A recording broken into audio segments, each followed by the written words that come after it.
Čuli ste priču o reformama, a ima i onih koji spore reforme nadoknađuju brzim snalaženjem.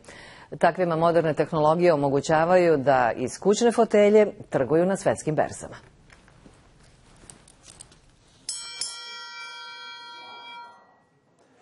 Zvono je obično simbol za uzbunu, međutim takođe i simbol berzanskog trgovanja.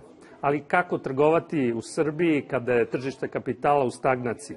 Odgovor je dao Nikola Aleksić iz Beograda, koji je stekao vrlo velike prinose u kratkom roku trgujući na svetskoj berzi naftnim derivatima. Elektronska platforma na kojoj se trguje obezbeđena je u Beogradu, gde se prvo napravi probno trgovanje, a zatim počne sa stvarnim novcem. Podračun se otvara u najsigurnijim bankama u inostranstvu i možete ga odmah povući ako želite. Berza radi do 11 sati, onda se pravi presek do ponoći i onda od ponoći počinje ponovo da radi, tako da sam ja bukvalno radio i noću. Celu noć do 6 ujutru, pa onda malo odspavam, pa se opet vratim na berzu da vidim šta se dešava, jer nisam bio, da kažemo, toliko strpljiv da sačekam pad cene ili da sačekam svoju poziciju u tom trenutku. Koja je berza u pitanju i koja roba? Trgujem isključivo naftom i zlatom, pošto oni imaju velike oscilacije u toku dana i za moju strategiju za koju sam se ja odlučio su najbolji instrumenti za trgovanje.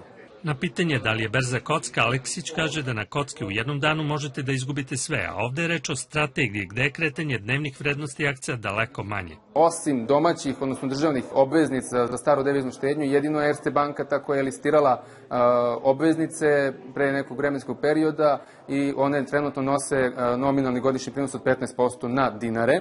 Evo recimo imali smo primjer kompanije Twitter koja je pre 2 nedelje objavila izuzetno veliki gubitak. U roku od jednog dana je ona izgubila na ceni od 20%, ali je zato u ranih nedelju dana maltene povratila skoro celokupnu tu izgubljenu vrednost.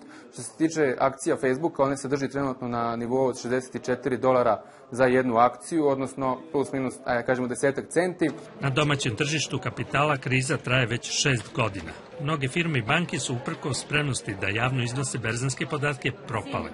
Bez obzira na to, za sada se malo novih firmi odlučuje za prikupljanje kapitala emitovanjem akcije na domaćoj berzi, iako ih ima.